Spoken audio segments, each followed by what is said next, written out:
팔만 대장경 일반의 첫 공개하는 것에 대해서 같이 얘기를 해봤는데 이제 주된 얘기가 이제 호국 애민이라는 이런 프레임은 조금 낡은 게 아니고 낡고 조금 시대에 다른 게 아니냐. 그리고 호국 애민이란 프레임 자체가 갖는 약간 역사성에 대해서도 같이 한번 좀 되새겨보는 시간을 한번 가져봤어요.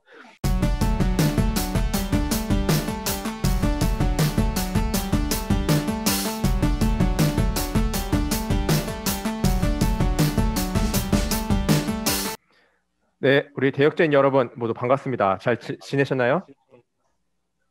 네, 잘 네. 지냈습니다. 잘 제가 지낸다. 저번 주에 빠지는 바람에 다들 되게 오랜만에 보네요. 네, 그래서 오늘은 역사 뉴스 관련해 가지고 먼저 하나 할 건데 먼저 제가 역사 뉴스에 어떤 기사가 있는지 소개한 다음에 여기에 대해서 여러분들과 함께 이 뉴스 기사를 가지고 할 수 있는 여러 가지 역사적 상상이나 이런 걸 동원해 가지고 같이 얘기를 한번 나눠보는 시간을 가져보면 좋을 것 같아요. 먼저 화면을 공유할게요.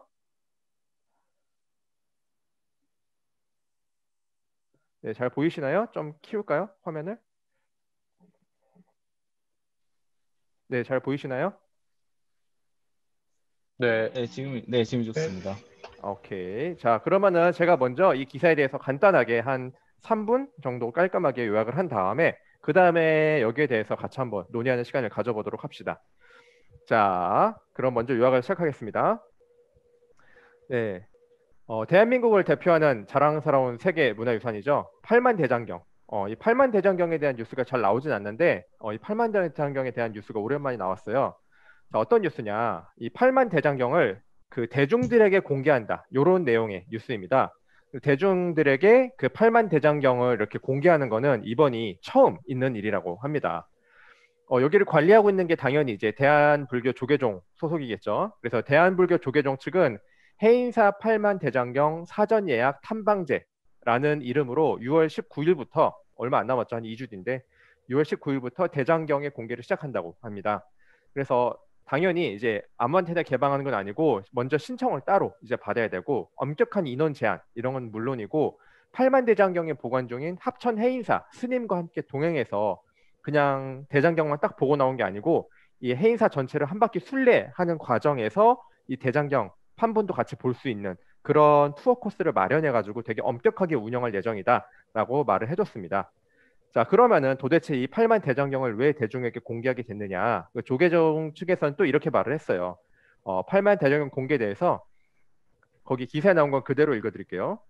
팔만 대장경 조성을 통해 국민 통합과 국난을 극복하고자 했던 우리 선조들의 호국 애민 정신을 되새겨 코로나19로 지친 국민들에게 해인사 팔만 대장경 문화체험을 통해 위로와 치유를 제공하고자 한다라고 하면서 신종 코로나 바이러스 감염증이라는 국가적 어려움을 극복하고 더 행복하고 발전된 대한민국을 염원하는 프로그램 참여자들의 마음이 모아지는 국민 통합의 계기를 마련하겠다라고 밝혔습니다.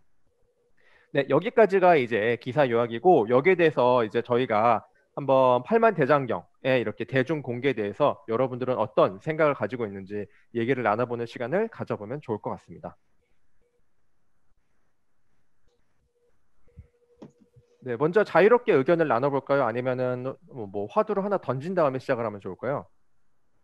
일단 좀 자유롭게 이야기를 나누다가 음, 음. 특별한 화두가 있으면 이제 그걸 중심으로 좀 나눠보면 어떨까 싶네요. 네, 저도 동의합니다. 저 그러면 네, 먼저 자유롭게 네. 한번 의견이 있으신 분은 얘기를 나눠주시면 좋을 것 같아요. 일단 이게 팔만대장경이 기존에는 그러면 공개가 아예 안 되고 그 건물만 밖에서 볼 수 있었던 건가요? 기본적으로는 건물만 밖에서 볼 수 있었던 상태고 여기 나온 기사에 따르면은 저도 이건 몰랐었는데 그동안 팔만 대장경은 불교 행사나 법회 때 불자 등에게 제한적으로 공개되었다라고 되어 있네요. 그또 제가 알기로는 그 학술 연구의 목적이다라고 하면은 들어가서 굉장히 이제 제한적으로 볼 수 있는 걸로 알고 있습니다. 네. 이게 아마 그 행사나 법회 할 때 공개됐을 때 제가 기억나는 게 이 팔만대장경을 만들고 나서 고려 강화도 시절에 이게 만들었잖아요. 고려 그렇죠. 이제 네. 강화도 한도 시절에 만들었는데 그때 어떤 행사를 했냐면 그 팔만대장경을 하나씩 이렇게 일반 사람들이 들고 이렇게 그 행렬을 하는 그런 게 음, 기억이 나거든요. 그래서 약간 그런 식으로 해서 이 팔만대장경 그 제작 자체가 약간 전체 고려 민중을 위해 만들었다라는 그 뜻을 기려가지고 최근까지도 그런 그 일반 사람들이 그 판 하나씩 들고 이렇게 행렬하는 거를 지금도 하고 있는 걸로 알고 있거든요. 그래서 아마 어, 그 음, 음. 네네 그 기사에 나와 있는 제한적으로 공개되는 게 장면이 아마 그걸 말하는 것 같습니다. 아, 그러면은 직접 네, 불자들이 한 명씩 판을 들고 뭐 네네. 탑돌이 이런 걸 하나요? 탑도리는 모르겠는데 아마 지정된 공간을 이거 하나씩 이렇게 이고 가는 그 장면이 있을 거거든요. 아, 그래, 저거를 다 네, 빼요? 그러면은 판을 하나씩? 네, 한 번씩 하나씩 빼서 다 그렇게 아, 그래요? 그렇게 신기하네. 하는 걸로.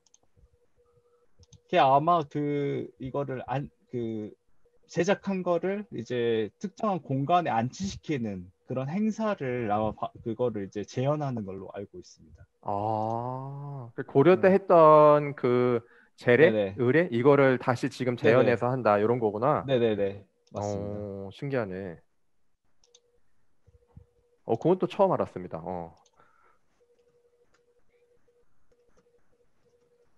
그걸 현재 하고 있는 거예요? 현재 지금 네, 하고 있다는 게 최근 어, 최근에 작, 봤던 그 작년에 했다고 하지 않았나요, 방금? 그쵸? 그 작년에. 혹시 그 지금 인터넷에서 팔만대장경 그 이윤 행사라고 검색을 한번 해주시겠습니까? 잠시만요. 이윤. 네, 팔만대장경 이윤 행사. 이운 행사. 여기 나오네요. 네네, 네네. 어, 해서 이미지를 여기 보시면, 나오네.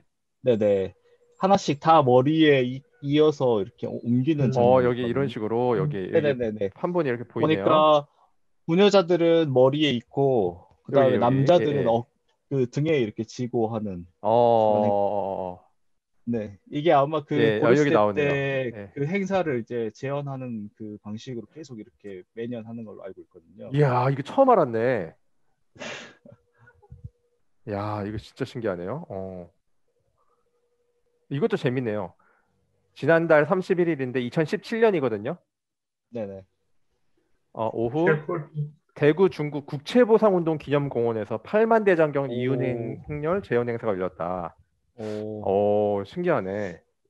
이게 보니까 국가에 지금 뭐 제가 보면 평화통일기원 뭐 이런 것도 할 때도 옮기고 뭐 이러거든요. 그러니까 국가의 어떤 그 특별한 행사가 있었을 때 이걸 행사를 지금도 반복을 하는 것 같아요. 그러니까 기사에서 어, 공개를 하는 목적이 지금 코로나로 인해서 뭔가 국난을 뭔가 이렇게 결집시키자라는 목적이 있는 것처럼 그 이전에도 이것과 비슷한 행사들을 그 국가의 어떤 그 이벤트로 계속 음, 음. 반복을 하고 있었던 것 같다는 생각이 드네요. 굉장히 신기하네요. 그러니까 지금 그거 8만, 예. 그거 관련해서 국가기록원에 있는 이 페이지 오, 하나를 채팅창에 올렸는데요. 요거를 좀 한번 띄워주시면. 채팅창을 띄울 수가 있나요, 근데? 아니요. 네, 채팅창에 지금 있는 것 있는, 같습니다. 오케이. 네, 이거 맞나요, 지금? 네네네. 네, 맞습니다. 예, 예, 그 예. 예. 아래쪽에 내려보시면 그 옮기는 그 요거. 경로가 있거든요. 조금만 확대해 주세요. 네, 여기 말한 거죠? 네네. 아이고, 너무 됐다. 잠시만요. 150 정도, 이건, 지금 보이나요? 지금, 이거 괜찮아요. 지금. 네. 네네네. 이게 아마 팔만대장경이 원래 강화도에서 만들었거든요. 선원사란 곳에서. 근데 그쵸, 이제 그쵸. 그 조선시대 때 이 강화도에서 옮기는 작업을 했어요. 지금에 있는 합천해인사에 원래 있었던 게 아니라 조선 때 아마 태종 때인가? 아마 그때 옮겼어요.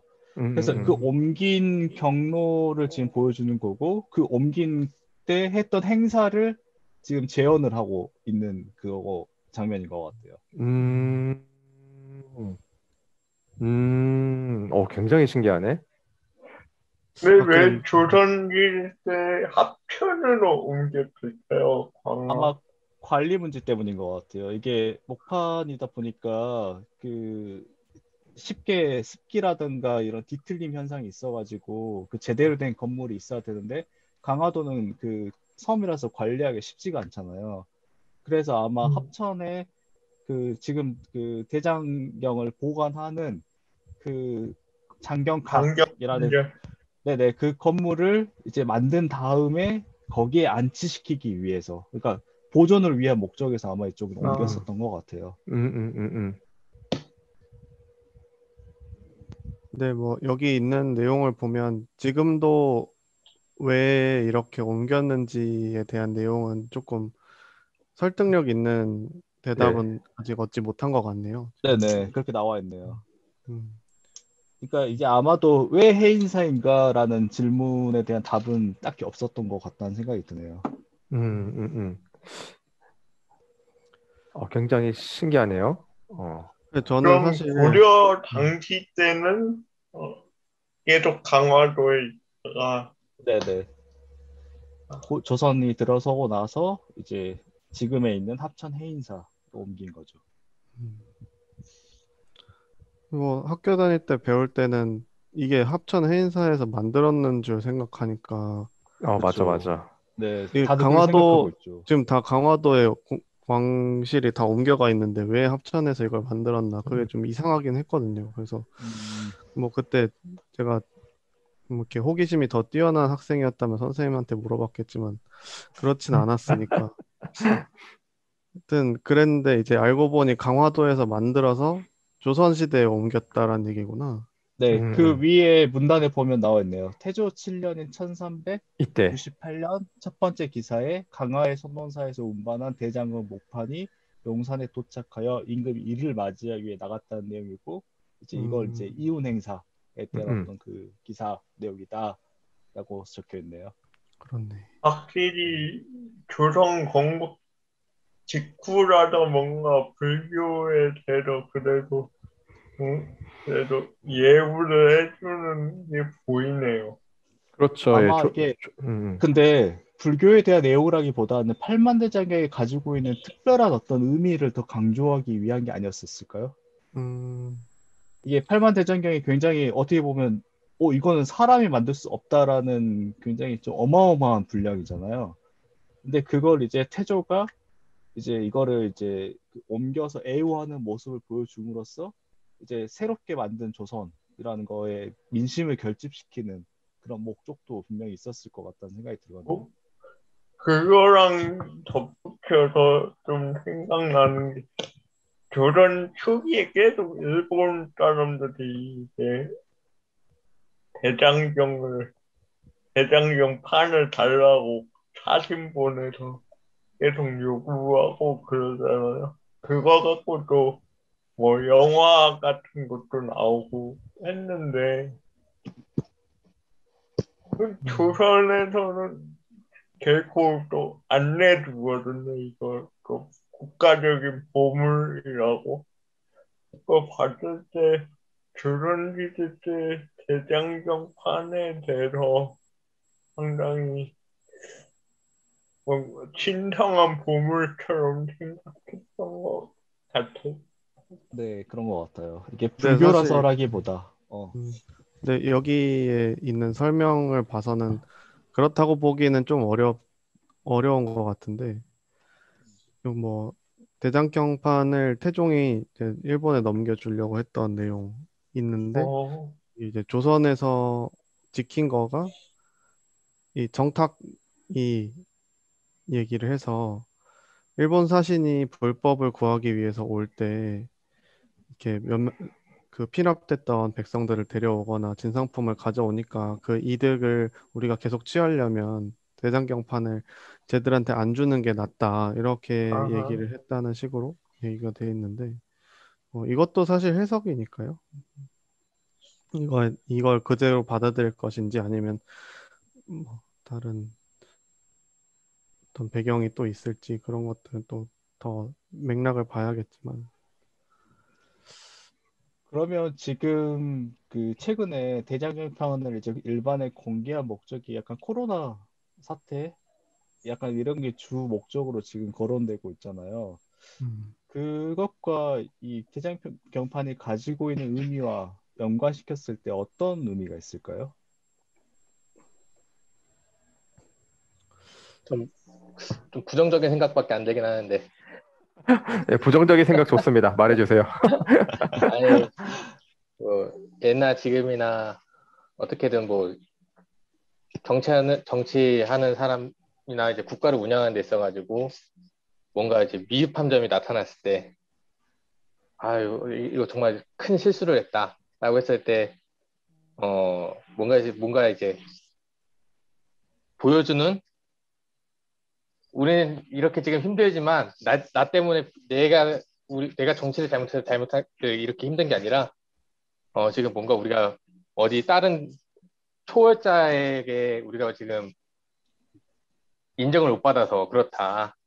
뭔가 좀 보여주는 식으로 뭔가 지금 일종의 쇼죠, 쇼. 제가 봤을 때는 기본적으로 뭐 이제 여러 의미가 있겠지만 뭐 이제 뭐 불심으로 이제 서로 뭉쳐가지고 이렇게 으쌰으쌰 열심히 해나가자 뭐 이런 이야기도 있지만 결국에는 이걸 만드는 데 있어가지고 그 전쟁통에 얼마나 많은 민력을 소모했겠어요. 근데 이걸 완성함으로써 야 우리는 드디어 부처님의 힘으로 몽골을 몰아낼 수 있다. 이런 얘기를 한다는 것 자체가 자신의 무능을 뭔가 돈으로 떼어가지고 아름답게 포장해가지고 이렇게 남겨준 거죠. 덕분에. 근데 그런 흑역사가 있으면 또 뭐냐 반작용으로 인해 가지고 우리에게 또 소중한 문화유산을 또 남겨준 것도 또 뭐 나름 의미 있는 일이겠지만 지금도 솔직히 말하는 것도 그 호국이라던가 이런 의미 정말 좋죠. 그런 믿는 사람들한테는 정말 필요한 거고. 그런데 뭐 솔직히 뭐 이제 의미만 갖고 있는 거지. 뭐 이거 이렇게 말하면 좀 그런 것 같긴 한데. 예. 뭐. 근데 잘 줬다는 그 지점이 그 지금 호국 예민 정신을 되새기자라는 그 의미가 지금 이 공개의 주 목적 중에 하나거든요. 근데 사실 그 역사를 돌이켜 보면 이 불교의 호국 사상과 관련해서 대표적인 게 신라 시대 때 선동왕 때 그 황룡사 구축 목탑, 그 다음에 고려 시대에는 이 대장경에 여러 차례 간행하는 것, 이걸 지금 한국사를 배울 때 대표적인 호국 불교 혹은 호국 사상의 하나로 이렇게 지적을 하고 있는데, 사실 그때의 상황을 살펴보면 이 호국이라는 건 결국 민족주의적인 관념이 굉장히 농후하게 깔려 있는 거잖아요. 이 지배층들이 이제 민중을 생각하고 국가를 지키기 위한 노력의 일환으로 보고 있다라고 이렇게 해석이 되고 있지만, 사실 그때 당시의 상황을 보면 그거는 그 불사를 주도하는 일부 지배 계층과 그 왕경에, 그러니까 그 수도에 거주하고 있는 귀족들 중심의 결집 목적이 더 강하거든요, 사실은. 그러니까 어떻게 보면 정치적 이데올로기로서 강화시키려는 목적이 더 강하게 이게 내포돼 있어요.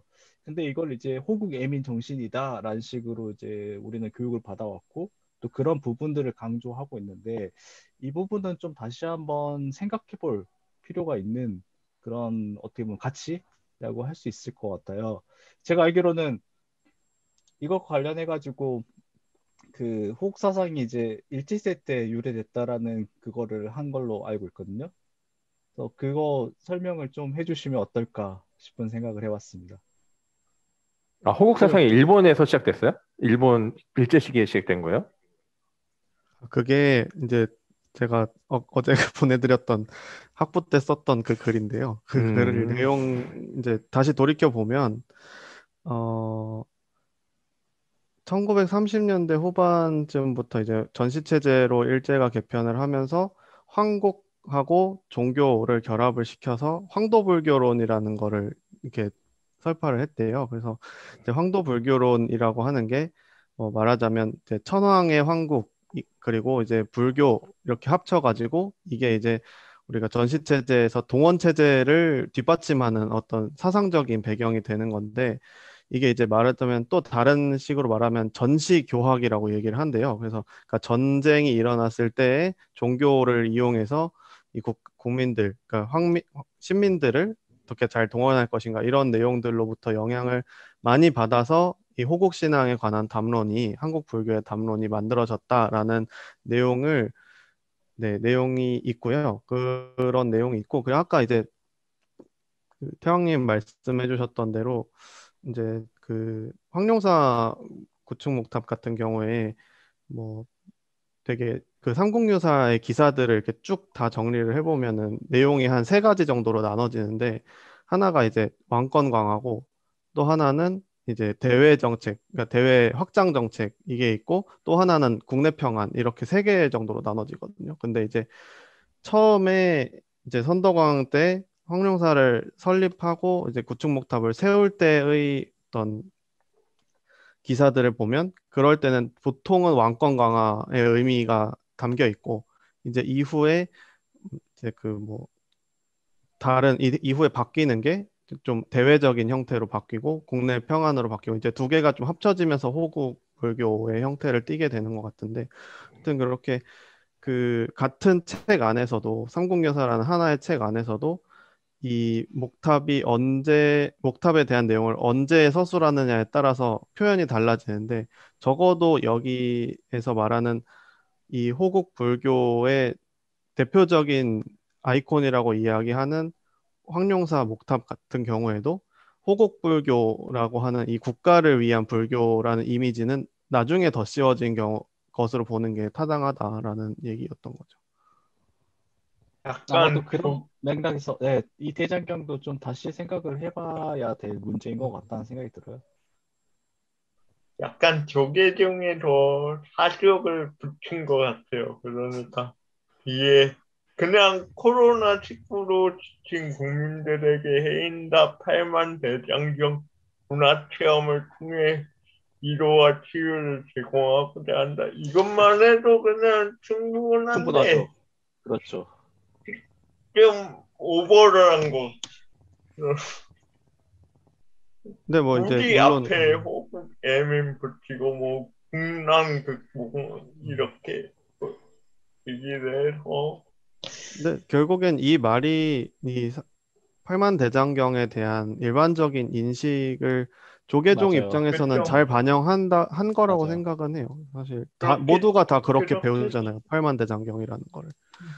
근데 하치님 말씀도 전 동의하는 게 그렇게 배워서 일반적으로 알고 있다 하더라도 팔만대장경이 가지는 가치 자체가 굉장히 특별하고 굉장히 중요하거든요. 세계사적으로도 유례가 없는 그런 부분이 있고, 그럼 그런 부분들을 강조하면서 뭔가 힐링을 줄 수 있는 측면을 충분히 강조할 수 있음에도 불구하고 굳이 호국 애민 정신이라는 그 키워드를 굉장히 강화하고 싶었다는 생각이 이 기사에서 엿보이긴 하거든요, 확실히. 음.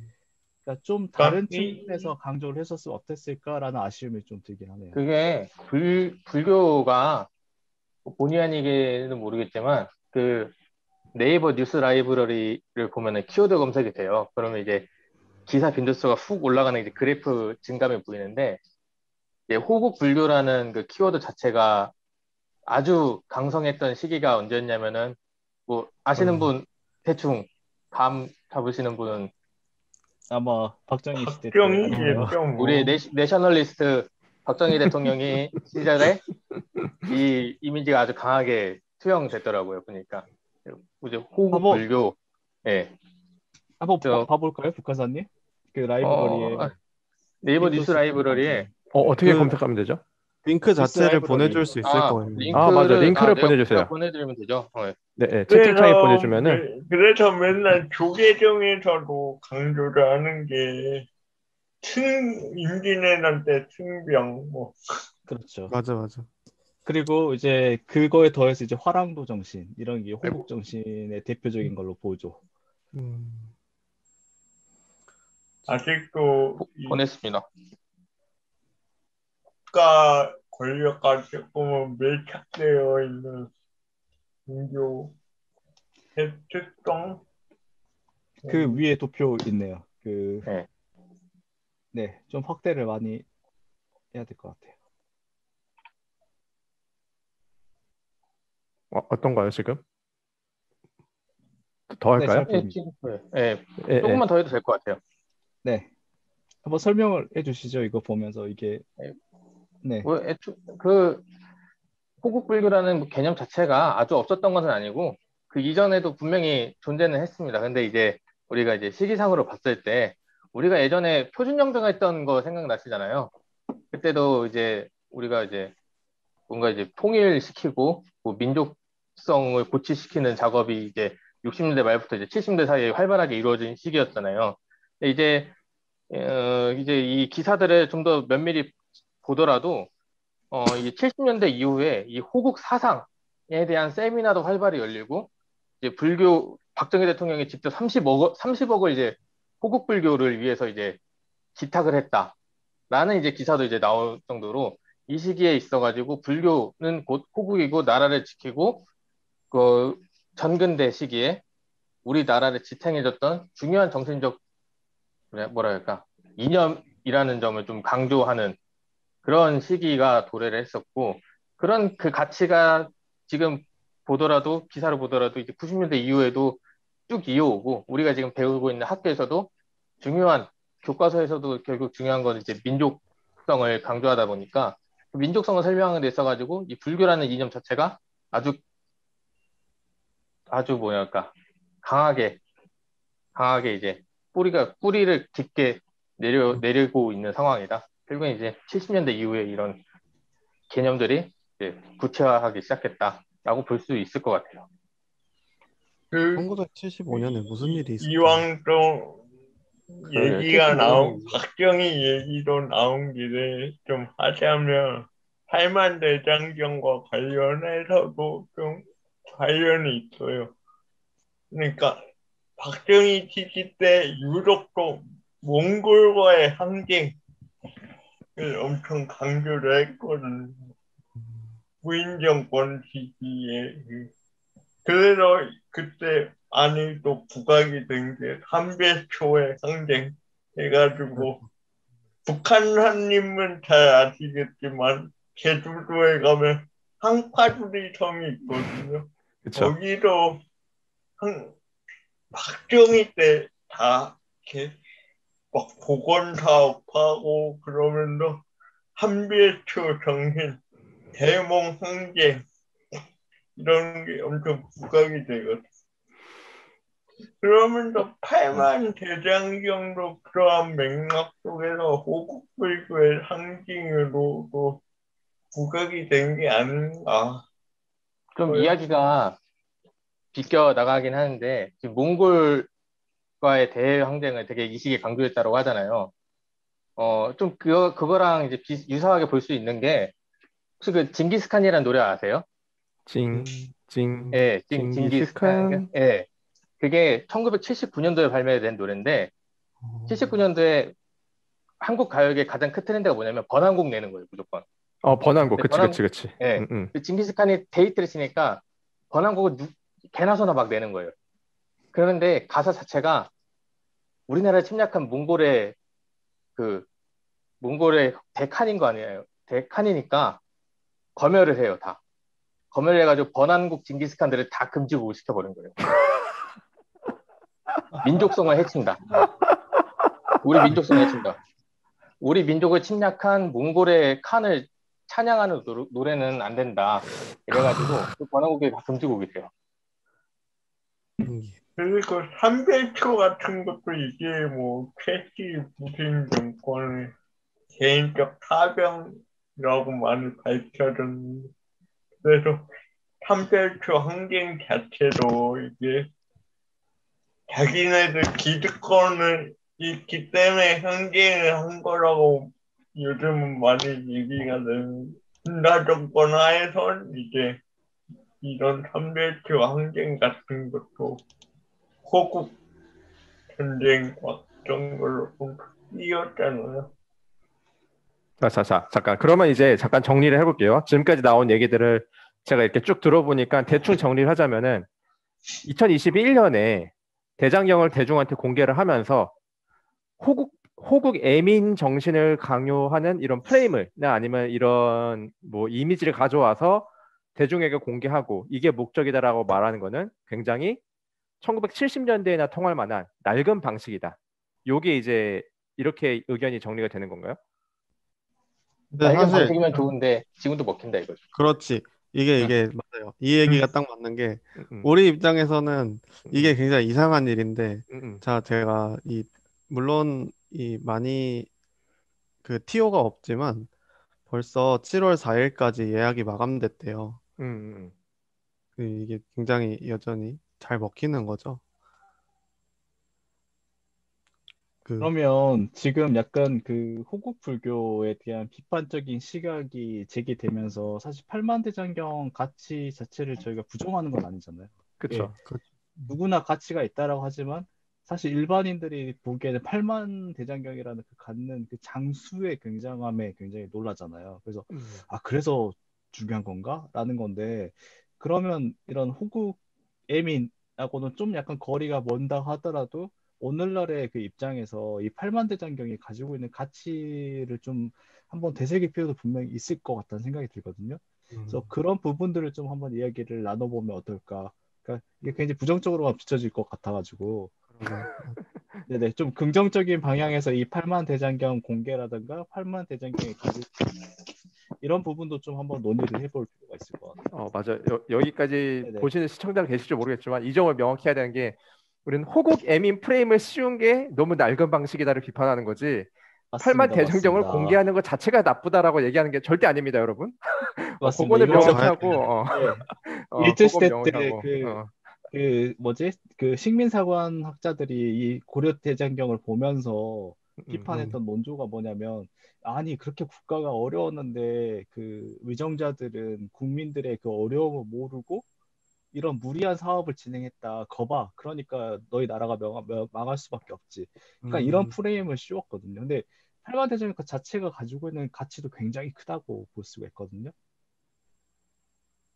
일단 첫 번째로 그 논의할 수 있는 게 그 아까 기사에서 봤듯이 세종 때도 일본에서 대장경을 계속 그 요청을 한단 말이에요. 그러니까 그 말은 곧 이 대장경은 이제 그 불교의 경전을 주요 경전을 이 8만 장으로 압축해가지고 모두 다 담아내는 거거든요. 그러니까 이 안에는 굉장히 다양한 불경들을 다 싣고 있는 거예요. 그 시기에 발간되는 불경의 백과사전이라고 할 수 있는데 이런 게 목판으로 보존됨으로써 향후에도 이거를 이제 종이로 찍어낼 수 있게 계속 만드는 작업을 하는 거거든요. 그러니까 어떻게 보면 당시의 불경을 보존하는 굉장히 중요한 사업 중 하나였다라는 그런 지점을 좀 지적을 해보고 싶습니다. 뭐 우리나라 이야기를 할 때 뭐 이것도 그 교과서에서 많이 이야기하는 거지만 뭐 이제 대체적으로 이런 얘기 많이 하잖아요. 중국을 거쳐가지고 한국을 거쳐서 다시 일본으로 간다. 중간 매개지로서 역할을 강조하다가 어느 특정 시기 이후로 중간 매개지에서 그 기존에 원래 들어왔던 뭐 불교라던가 유교를 원산지보다 조금 더 종합 체계적으로 보존하고 유지하는 국가가 된다. 특정 시기가 되죠. 그것도 이제 고려 시대랑 조선 시대쯤 오면은 그런 얘기들을 많이 하잖아요.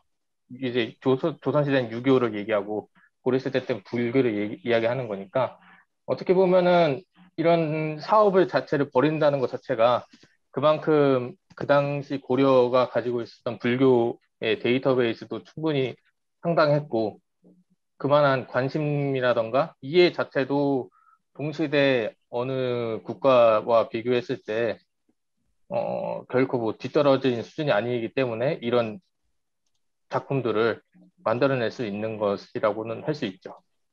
네, 정말 중요한 지적이라고 생각해요. 이 대장경을 제작하는데 정말 중요하게 기반이 됐던 게 그 우리가 잘 알고 있는 대각국사 의천, 천태종을 개창했던 대각국사 의천이 이 경전을 수집했기 때문에 이 고려 대장경이 탄생할 수 있었거든요. 그러니까 대각국사 의천이 이제 왕자여가지고 돈을 많이 받았어요. 유학을 갈 때. 그래서 중국으로 건너가서 송나라의 불경뿐만 아니라 그 당시에 이제 요라는 거란에서 발간되는 불경들, 그 다음에 그 외 다른 지역에서 발간되는 불경들을 굉장히 다양하게 모을 수가 있었거든요. 그래서 그걸 가지고 고려로 귀국할 때 그 모든 불교 경전들을 다 수집을 해가지고 모아서 가지고 왔어요. 근데 이 고려 시기에 우리나라도 굉장히 그 외부에 굉장히 다양한 외침을 받았지만 우리나라 못지않게 중국도 엄청난 혼란기였거든요. 그러니까 당나라가 멸망하고 송나라가 들어섰고 또 송나라가 요나 금에 밀려가지고 남송으로 이제 그 천도하는 과정에서 기존에 있었던 여러 전적들, 유교나 불교 관련한 그 서적들이 많이 불태워지고 훼손되고 소실됐어요. 근데 그게 고려는 그 전에 이미 그걸 다 수집했기 때문에 그 송나라에서 자기들 나라에 불경을 좀 줄 수 있겠느냐라고 해가지고 오히려 도리어 원래 원산지가 중국인데 그 고려에 와가지고 요청을 하는 경우도 실제 기록에 남아 있거든요. 그러니까 이런 어떤 당시에 동아시아에서 전체적으로 유행했던 모든 불경을 이 팔만 대장경 안에 압축적으로 다 담아냈다. 그리고 그것을 당시에 송나라라든가 일본 같은 주변국들에서 굉장히 귀중한 보물로 여겼다라는 자체도 굉장히 중요한 가치를 지니는 그 어떻게 보면 문화재라고 할 수가 있을 것 같습니다. 사실 이게 아카이빙 한 거잖아요. 그 그렇죠. 동아시아에 있는 이 불경이란 불경들을 아카이빙을 해서 압축을 해서 이제 딱 만들어 놓은 건데, 그래서 사실 아까도 이야기를 했던 거지만 이 발만대장경에 대한 거를 학교에서 배울 때 호국불교 얘기만 하면 이상하잖아요. 사실 아까 이제 태양님 말씀하신 대로. 그래서 저는 솔직한 마음으로 그런 생각이 들었거든요. 왜 그 전쟁 나가지고 다 피난 다니는 상황에 이걸 지금 만들고 있느냐라고 했을 때, 그런 이게 물론 식민사학자들이 한국인들을 이렇게 깎아내리기 위해서 한 말이라고 할 수 있지만, 근데 사실 생각해보면 그렇잖아요. 이제 근데 그거를 해야 됐던 이유가 뭐였을까를 생각을 해보면, 어, 전쟁 상황에서 경전들이 불타고 없어지는 상황이 되잖아요. 그러면 이거를 다시 찍어낼 수 있는 기술력, 그러니까 기술적인 뒷받침이 돼야 되는 거고, 이걸 다시 찍어낼 수 있는 경판이 있어야 책을 다시 찍어낼 수 있는 거기 때문에 그걸 위한 준비 작업을 한 거다라고 생각을 한다면 훨씬 더 합리적으로 이해를 할 수 있지 않을까 그런 생각이 드는데, 물론 이런 식으로 뭔가 이미 연구가 되어 있지 않을까라는 생각은 들지만, 이제 대중적으로 이해가 되는 부분들이 이게 그냥 호국불교라고 이해가 되는 게 아니고 어떤 뭐 기록의 보존이라든지 아카이빙이라든지 이런 식의 이제 대단함, 이런 것들에 대해서 조금 더 논의가 많이 되어야 되고 알려지고 이렇게 돼야 되지 않을까 그런 생각이 드네요. 네, 중요한 지적인 것 같아요. 이거를 다 어떤 걸로 만들었는지가 중요하거든요. 팔반장이 중요한 게 아니라 이걸 목판으로 만들었다라는 그 측면이 굉장히 중요해요. 지금 이제 최근에 부각되는 게 고려시대 때 인쇄 기술이 굉장히 세계적으로도 선도적인 어떤 기술을 가지고 있었다라는 측면이 지금 외국에서 굉장히 놀랍게 보고 있거든요. 뭐 직지라든가 이런 게 구텐베르크의 인쇄술보다 훨씬 앞섰다라는 게 있는데 이 목판 기술과 관련해서도 고려의 어떤 그 당시에 굉장히 세계적으로도 뛰어난 그 기술을 압축적으로 보여준다라는 그 측면에서도 굉장히 이게 가지고 있는 그 의미가 굉장히 크거든요. 그리고 이제 그 지금 개도님께서 지적해 주신 대로 이거를 이제 그 다시 출판을 할 수 있는 목판으로 만들었다라는 그런 그 당시에 가지고 있는 시대적 의미. 그러니까 이거를 찍어내서 그 당시 전쟁이 굉장히 빈번하게 일어나니까 이 소실을 막기 위한 어떤 그 고려시대 선조들의 어떤 그런 그 고민이 담겨 있는 게 아닌가라는 생각도 한번 해볼 수 있을 것 같습니다.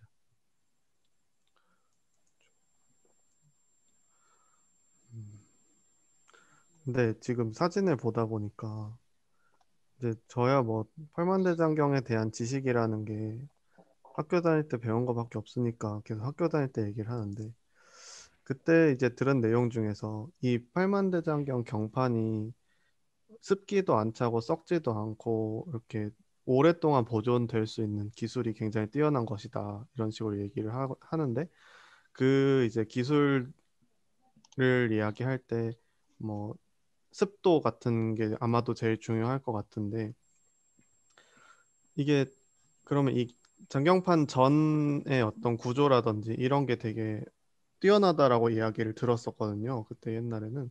근데 만약에 여기에 사람들이 들어가서 이렇게 관람을 한다라고 하면 그런 뭔가 안정성이 좀 깨질 수도 있지 않나 그런 생각이 들었거든요. 그 그건 부분도 좀 어떻게 고민을 보세요? 해야 될 것 같아요. 예. 물론 확실히 충분. 조사를 문화재 하고 진행을 하겠지만 문화재에 제일 취약한 거는 자연 환경이 아니라 사람이거든요. 이게 만지거나 사람의 호흡에서 나오는 이산화탄소 이런 게 문화재에 굉장히 취약해요. 훼손도 굉장히 빨리 되고. 그래서 아마 기존에도 이거를 제한적으로 이렇게 공개를 했던 이유도 좀 그런 이게 굉장히 중요한 가치를 지니는데 그런 훼손 문제 때문에 좀 제한을 뒀던 건 아닌가 싶은 생각이 들기도 들고 이걸 이제 공개를 했었을 때 이게 좀 그 보존 문제 관련해서 좀 걱정이 되긴 해요, 확실히. 아마 저 인원수를 마이크 제한을 체크 한 번만 해주실래요? 지금 소리가 되게 지지직거리는데. 네네네. 네. 그래서 좀 보존성 문제가 확실히 좀 제기된 것 같습니다. 그러니까 그런 부분은 아직 이게 언급이 안 돼 있어가지고 기사에서 좀 그런 부분도 좀 짚고 넘어가야 되지 않나 싶은 문제 중 하나입니다.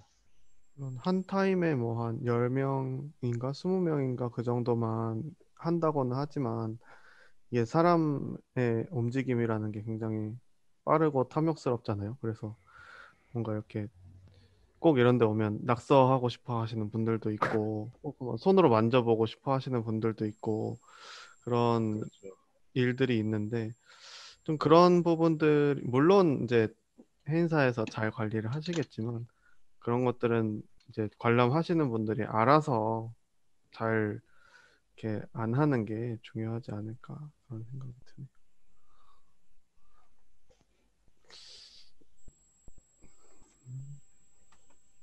그럼 여러분들은 요거 한번 참가해보고 싶은 의향이 있으신가요? 나는 가서 저기 대장경 거기 한번 들어가 보고 싶다. 가서 눈으로 보고 직접 보고 싶긴 해. 싶다. 네, 보고 싶긴 해요. 진짜 이게 쉽게 볼 수 있는 기회가 아니니까.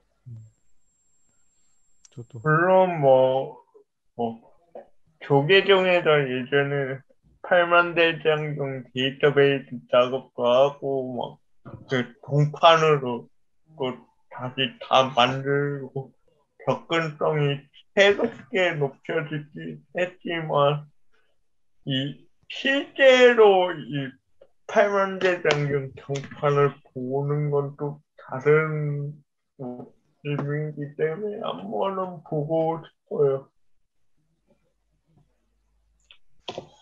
저는 약간 그런 생각도 해보긴 했어요. 여기서 물론 이제 저도 호국 예민 이런 프레임 씌우는 거는 되게 뭐랄까 낡은 방식이다라는 것에 완전 동의하고 그렇긴 하는데 어 뭐랄까 여기도 나오지만 이제 법보전이라고 해가지고 하여튼 이제 불교에서 보물을 법보라고 하잖아요. 그리고 이제 각 종교마다 그런 보물들이 있는데 뭐 저는 이제 종교인이 아니니까 자세히는 모르지만 제가 지금까지 전 세계를 돌아다니면서 봤던 유물이라는 거는 결국 인간의 정성이 얼만큼 담겨서 들어갔는지 그리고 그게 지금까지 어떻게 보존이 되어 왔는지 이런 기적 같은 여러 가지 스토리들 이런 것들이 모여져면서 만들어지는 게 보물인 것 같아요. 그러면서 범접할 수 없는 아우라가 생기는 거. 그러니까 인간의 정성이 엄청나게 들어가고 거기에 이제 종교적인 간절함 이런 것도 있겠죠. 그리고 그게 지금까지 보존이 잘 되고 여러 가지 기적적인 스토리들을 겪으면서 근데 우리나라에서는 불교 쪽으로 이제 그런 모든 스토리 조건을 갖추고 있는 게 팔만 대장경이 아닐까라는 생각이 들거든요. 그러니까 이제 저희가 보기에는 이제 당연히 이거는 지식 아카이브로서의 의미도 있고 이걸 만드는 과정이라든가 이거 만든 이후에 이게 불교사 이런 거에 미치는 영향, 지식사나 아니면 뭐 출판사 이런 거에 미치는 영향도 있는데 순수하게 종교를 믿는 사람, 불교를 믿는 사람의 관점에서 봤을 때는 그냥 그런 거 다 모르겠고 대장경이 존재하는 곳에 가서 그 실물을 보는 것만으로도 여기에 말하는 것처럼 정말로 더 행복하고 더 발전된 국가를 희망할 수 있고 뭔가 마음이 통합이 되고 이런 것들을 느끼게 되게 해주지 않을까라는 생각이 들기는 해요. 예를 들어 가지고 어, 이거 보면서 전 생각이 들었던 게 딱 비슷한 사례가 아니긴 한데 성 베드로 성당 만드는데 120년 걸렸다고 나오잖아요. 그거 만드느라고 뭐 면벌부까지 팔고 해서 결국엔 베드로 성당을 만들고 그것 때문에 이제 천주교가 몰락하게 되는 계기가 되는데 그럼에도 불구하고 그런 모든 어려움을 감내하면서까지 성 베드로 성당을 만든 이유라고 하면은 결국 사람들이 거기 가면은 천주교를 믿을 수밖에 없게 되거든요. 이런 대단한 게 있다니, 이런 성스러운 공간이 있다니, 이런 보물이 있다니라고 하면서 인간이 만들 수 있는 게 아니다 이거는. 이거는 인간의 힘이 아니고 이건 정말로 부처님의 힘이다. 이건 정말로 예수님의 힘이다. 그리고 팔만대장경도 아마 이게 실제로 만들었던 사람들은 이제 만드는 과정에서 수많은 사람들이 참여를 했으니까 아씨 오늘까지 이거 작업 언제 끝내 뭐 이러면 살 테지만 뭐 여기 이제 실제 기록들 보면은 그 전설 같은 얘기 있잖아요. 한 글자 팔 때 3번 절하고 한 글자를 팠다. 그런 전설 같은 얘기들이 있잖아요. 그러니까 이게 뭐 사실인지 아닌지는 알 수가 없지만 어쨌든 확실한 건 그만큼 종교적인 간절함이 들어가 있는 거고 이거를 실제로 만든 사람들 그리고 이런 스토리들을 들은 사람들을 봤을 때는 그냥 팔만대장경 자체가 부처님인 거죠. 부처님이 가지고 있는 아우라가 가지고 있는 거죠. 그래서 이거를 공개할 때 호국 예민은 제가 봐도 좀 별로긴 한데 이렇게 그냥 이걸 공개하는 것만으로도 사람들에게 위로와 치유를 제공한다라는 그 목적은 아주 충분히 달성할 수 있지 않을까라는 생각이 들어요. 예를 들어서 굳이 비유하자면 이런 거죠. 기독교에서 잘 모르니까 예를 들어서 무슨 뭐 예수님의 무슨 손모가지가 있다고 칩시다. 뭐 보물 같은 게 하나 있어요. 근데 그게 뭐 성 베드로 성당 지하 3층에 고이 보존돼 있어서 그동안 공개를 안 했던 건데 코로나19로 이탈리아 사람들이 많이 죽고 이러니까 특별히 한 달 동안 공개를 하고 성 베드로 성당에 있는 신부님과 함께 들어가서 보기로 한다라고 공개를 했다고 치면은 그게 가지고 있는 역사적 의미나 이런 거 많겠지만 아마 그냥 그 자체만으로도 사람들이 참여하지 못한 사람들도 그 스토리만으로도 또 벌써 많이 위로와 힐링을 받지 않을까라는 생각이 들어요. 그러니까 요 보물이라는 게 가지고 있는 그 심리적인 아우라, 심리적인 카리스마 그 자체만의 효과도 상당하다라는 거 그게 여전히 작동을 하고 있구나라는 걸 저는 사실 요거에서 좀 많이 느꼈거든요. 되게 진짜 좋은 지적이네요. 인간이 가지고 있는 약간 그 아우라에 대한 마음 동요 같은 게 있잖아요. 심리적인 그쵸. 뭔가 안정이라든가 그 위대함에 대한 뭔가 그 희구, 그러니까 희망이라든가 이런 게 있잖아요. 이게 아까 그 질문해 주신 거 맥락과 비슷한데 이 팔만대장경 보러 갈 거나 했었을 때 이걸 실제 보러 가는 사람들이 기대하는 바는 아마 그런 걸 거예요. 팔만대장경을 봐서 뭔가 대단함과 어떤 뭔가 알 수 없는 아우라 이런 걸 느끼면서 가지고 있었던 어떤 고민이라든가 뭔가 걱정 이런 것들이 한순간이라도 좀 그게 씻겨 나가는 거잖아요. 그러니까 그런 의미에서 이게 치유로서 가지고 있는 팔만대장경의 기능도 분명히 존재할 것 같다라는 생각이 정말 드네요. 되게 좋은 지적인 것 같습니다. 이게 이제 성지순례 같은 거잖아요, 사실 말하자면. 그렇죠. 딱 성지순례죠. 예.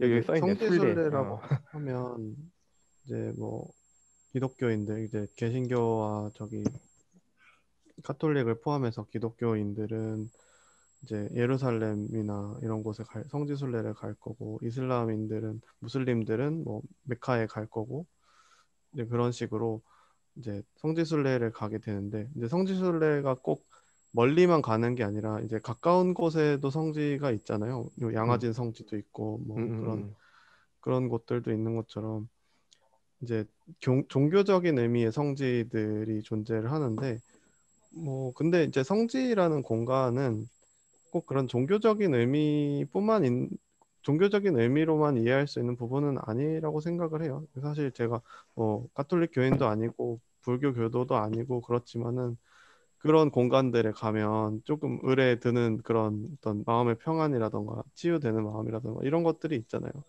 명동성당을 이제 가톨릭 분들은 그렇게 가신다고들 하던데 그건 꼭 비단 가톨릭 교인들뿐만이 아니라 다른 교인들도 마찬가지고 뭐 종교를 갖고 있지 않은 분들도 마찬가지고 그런 것들을 느낄 수 있을 거라고 생각하고 이 팔만대장경이 있는 이 공간 장경판전 내부 공간이라는 것도 그런 것들을 느낄 수 있는 공간이 아닐까 그렇게 생각을 합니다.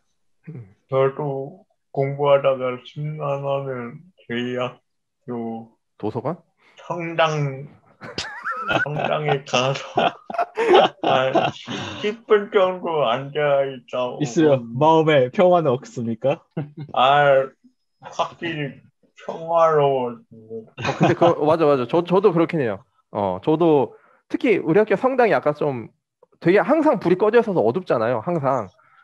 어둡고 그래서 가서 조용하죠. 가만히 어디 구석에 앉아서 또 이러고 있으면은 기독교를 믿는 사람이 아님에도 불구하고 이제 평안이 오긴 하더라고요, 실제로.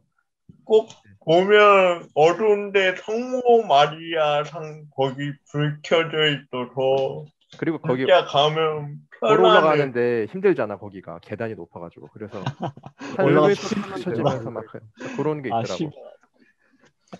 맞아. 엘리베이터 타시면 됩니다. 3층까지 한 방에 가는. 아, 그래? 음. 한 번도 타본 적이 없어. 그럼 뭐 힐링의 기능이 분명히 있는 것 같아요. 종교적 공간. 그게 참 그럼 그런 신기하잖아요. 의미, 저는 이게 참 맞아요. 합리적으로는 설명이 안 되는데 그렇죠. 그 인간의 본성인 것 맞아, 같아요. 맞아. 그 종교적인, 그러니까 인간은 종교적인 동물이라고 하잖아요. 종교가 음. 있든 없든. 음. 종교가 가지고 있는 그 특별한 힘에 대해서 인간이 그거를 느끼는 것 같아요. 맞아. 뭔가 그 어떤 느낌, 감정 이런 걸 느낀다는 생각이 드네요. 그래서 그런 의미에서 이 팔만대장경 공개하는 것도 사실 지금 시기에 굉장히 적절하다라고도 볼 수 있을 것 같아요. 그런 종교적인 그 기능을 생각을 해본다면. 맞아요. 그런 의미에서 이런 호국애민 정신이라는 표현들이 좀 보이네요. 사족이죠, 사족. 맞아. 여기까지는 괜찮은 것 같아요. 국가적 어려움을 극복하자. 더 행복하고 발전된 그렇죠. 대한민국 염원하자. 여기까지는 오케이. 그럴 수 있는데 호국애민이라. 그렇죠. 뭐 하여튼 뭐 국난 극복하자. 뭐 이런 걸로 그냥 이해하면 될 것 같기도 해요. 그렇죠. 국난 상황은 맞으니까. 그렇죠. 보이지 그럼 않는 적과 마무리 싸우고 있지. 네. 좀 할까요? 네. 그래서 이제 오늘은 우리가 팔만대장경 일반의 첫 공개하는 것에 대해서 같이 얘기를 해봤는데 이제 주된 얘기가 이제 호국애민이라는 이런 프레임은 조금 낡은 게 아니고 낡고 조금 시대에 다른 게 아니냐. 그리고 호국애민이란 프레임 자체가 갖는 약간 역사성에 대해서도 같이 한번 좀 되새겨보는 시간을 한번 가져봤어요.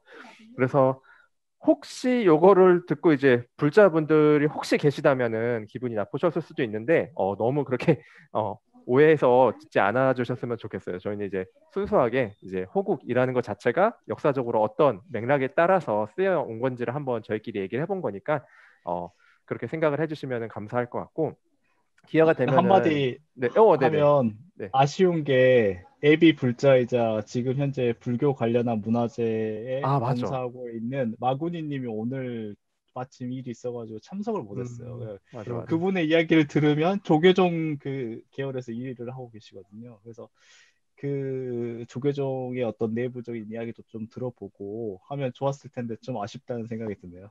마구님이 우리 얘기 들으면 일가라는 거 아니야? 에잉 그러면 안 되지 이러면서 댓글 이런 속인들이여 이러면서 뭘 몰라 너희들은. 뭘 몰라 그러면서 네, 뭐 어쨌든 간에 그러면은 오늘 역사 뉴스는 요 정도에서 마무리하도록 하죠. 예, 혹시 마지막으로 하고 싶으신 말 있으신 분 있으신가요?